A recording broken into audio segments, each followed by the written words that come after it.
est-ce qu'au mois de mars, tu voteras un plafonnement des aides à 100 000 euros, plafonnement des aides directes?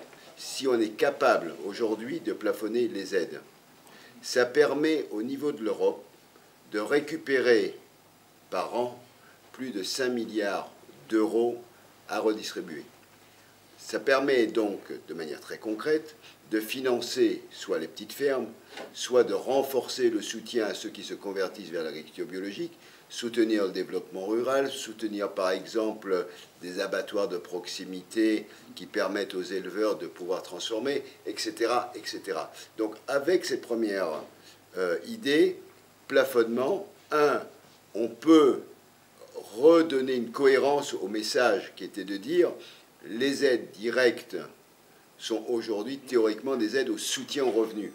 Or aujourd'hui, ce ne sont plus des aides au soutien aux revenus, ce sont des aides à l'agro-industrie et au business, puisque comme tu l'as dit, ce sont ceux qui ont le plus d'hectares qui récupèrent le plus d'aides, mais il doit s'accompagner aussi avec une répartition des aides et une différenciation des aides pour qu'on soutienne les exploitations qui sont en dessous du niveau moyen du nombre d'hectares par pays. Donc il faut qu'il y ait un plafonnement pour que ce soit cohérent, un soutien aux petites et moyennes exploitations, et en même temps, troisième niveau qui va aussi là-dedans, une autre répartition entre pays. Parce que ce qu'on voit à l'intérieur des pays est inacceptable. C'est pour ça qu'on se bat aussi, qu'on va, au mois de mars, porter un nouvel amendement, notamment avec les pays baltes et de nombreux députés de pays de l'Est, parce qu'aujourd'hui, dans les pays baltes, par exemple, si on prend l'Estonie, la Lituanie, par exemple, leurs aides sont 60% du montant moyen des aides européennes. On ne peut pas résoudre des prix corrects et des prix soutenus pour les agriculteurs européens s'il n'y a pas des organismes, des mécanismes de régulation des marchés. En tant que député européen, tout soutiendra le maintien des quotas laitiers après 2015, car on sait que la production laitière fait vivre énormément d'agriculteurs et encore une production dans certains pays qui est quand même à taille humaine. Si on ouvre le marché tel que c'est prévu en 2015, on va à une dérégulation totale et que ça va entraîner la disparition de plus de la moitié des producteurs de lait. Donc aujourd'hui, c'est une exigence, pas simplement par rapport à un maintien des prix, mais aussi à un maintien de l'emploi paysan, de maintenir des outils de régulation au niveau de la production laitière. Et ça, c'est pour ça qu'on va réintroduire le maintien des quotas laitiers. Il y a deux grands piliers. Aujourd'hui, le premier pilier, on peut s'en servir de financement pour les assurances privées.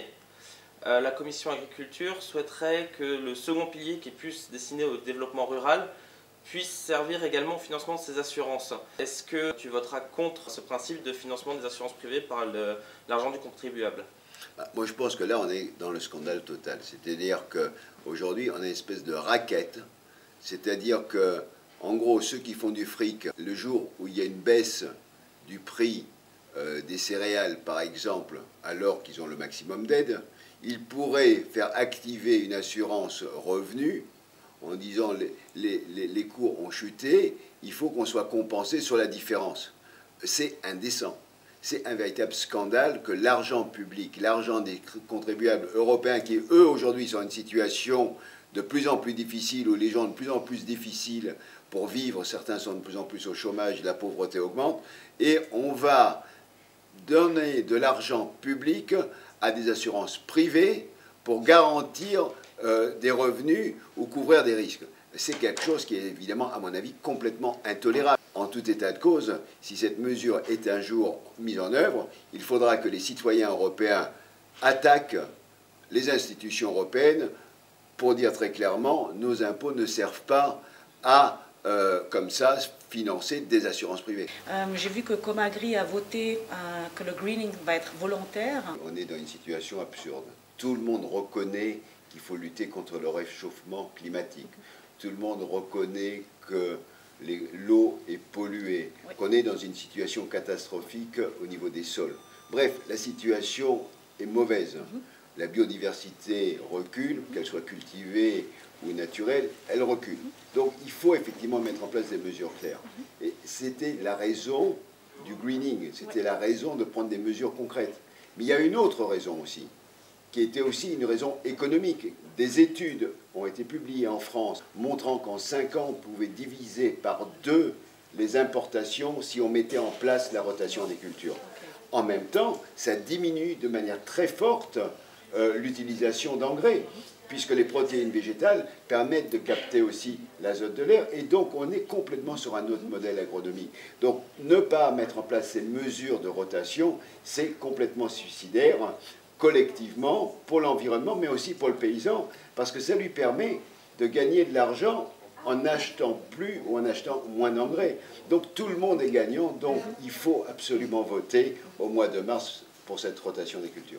Récemment, j'ai fait connaissance d'une fermière du Kenya qui est venue nous voir en Allemagne, et elle racontait justement de l'impact de, par exemple, la viande de poulet ou d'autres choses qui viennent de l'Europe sur des prix subventionnés, et qu'elle, par exemple, au Kenya, elle n'arrive pas à vendre ses poulets parce que justement le poulet européen est beaucoup moins cher.